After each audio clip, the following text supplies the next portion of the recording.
Hi, if you've been here before, welcome back. If not, hello, my name is David. I make videos talking about things that I want to talk about, mainly media, stories, books, Magnus Archives, Magnus Protocol, things like that. However, hi. Today, this is my introduction video to a series that for now I'm calling A Book That Changed My Life.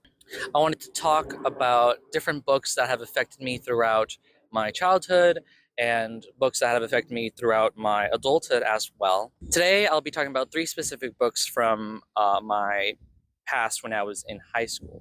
I'm recording right now in this park in Orlando, which is the closest thing I could equate to where I used to live in Hudson, Florida, which is far north of Tampa.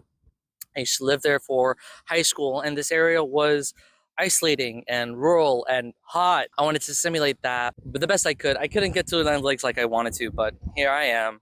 We have the noises of the street around us, which is almost as loud as it was living over there because I lived right next to a very, very busy road.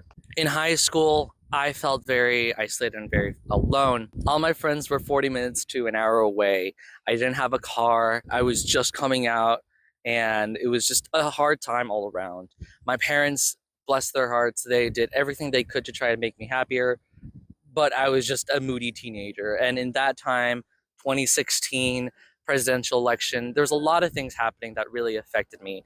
And so I needed an escape from rural Florida, which is why I turned to books. I loved reading books. I loved English class, and that's what I turned to feel escape. In high school, we only read American books, American books written in America, books written by Americans. Of Mice and Men, The Great Gatsby, To Kill a Mockingbird. And yeah, they were all really great, and it was really important for me to read them, obviously. But I felt so trapped in that location. I felt so trapped being in this rural area, reading only American books. And so I began to search on my own books that were not censored in the United States, books from the other sides of the world. I specifically centered around Asia, Africa, and Latin America, but obviously there were some European countries in there as well. Finding books and also listening to music was a big aspect of trying to not feel trapped. Regarding music, I listened to and still listen to Caravan Palace. I believe they're French. Amazing swing music. Love Caravan Palace. DJ Okawari, who is from Japan, has beautiful instrumental music. And Hello Seahorse, Latin American music is so dreamlike that I listen to it and I feel like I'm transported to a different world. But music is one thing. Music was amazing, but it was the books that really stuck with me that really affected me. Among them were Chimamanda Ngozi Adichie's Americana and The Thing Around Your Neck. The Thing Around Your Neck, a short story anthology that I recently reread and still cried again.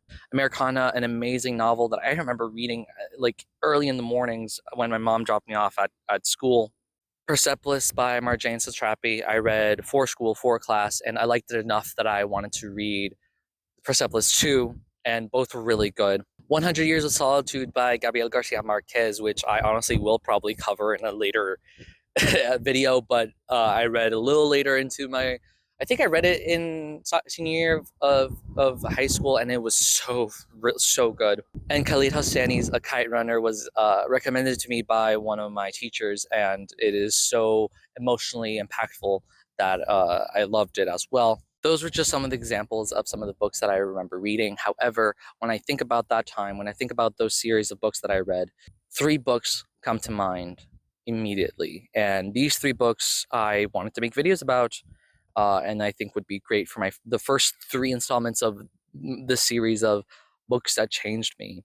And I hope to make more videos about more books and just keep talking about books that I love. But these first three ones are instrumental for me not feeling trapped, me not feeling alone, and wanting to explore more of the world. These books are Please Look After Mom by Kyung Suk Shin, The God of Small Things by Arundhati Roy, and Homegoing by Ya Gyasi. I sort of ordered them in third, second, first, and I will do them in third, second, first order. And so I'll begin with Please Look After Mom, which is a pretty simple story, but it was still very impactful. I'll follow it by God of Small Things, which technically has some of the best writing I've ever seen, but it's also a pretty simple story. And then I'll do Homegoing because it combines technical aspects with great character storytelling to create a very complex story. So I just wanted to make this video sort of introducing these next 3 videos that I'm going to be making, along with any other videos about books in the future. I mean, I want to do the 8.5 Deaths of Stella Fortuna, 100 Years of Solitude, The Honeys. There's so many books that I want to talk about, just showing why they're so good. I want to make these videos just talking about why I love these books so much, and I hope that you all enjoy them. So look forward to those videos as I put them out. I will also be doing videos in between, sort of like a palate cleanser for myself of the Magnus Archives, because I can't stop thinking about the Magnus Archives, obviously. So thank you so much for watching this. Stay tuned, and don't be afraid to be passionate, and I'll see you later.